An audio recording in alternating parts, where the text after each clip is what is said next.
This is a final video to fix Zebra DS2208 hands-free mode, not scanning barcodes with 123 scan.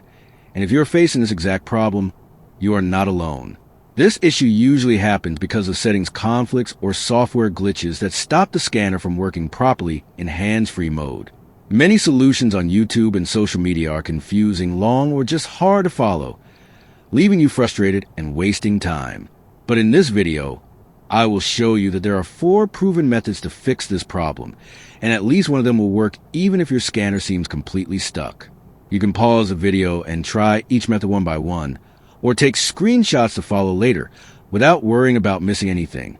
I won't explain the steps here in words, so you can focus fully on trying them. All the methods are simple, safe, and tested, and you just need to follow them carefully. Rexage brings you these clear solutions, so you don't have to waste hours searching.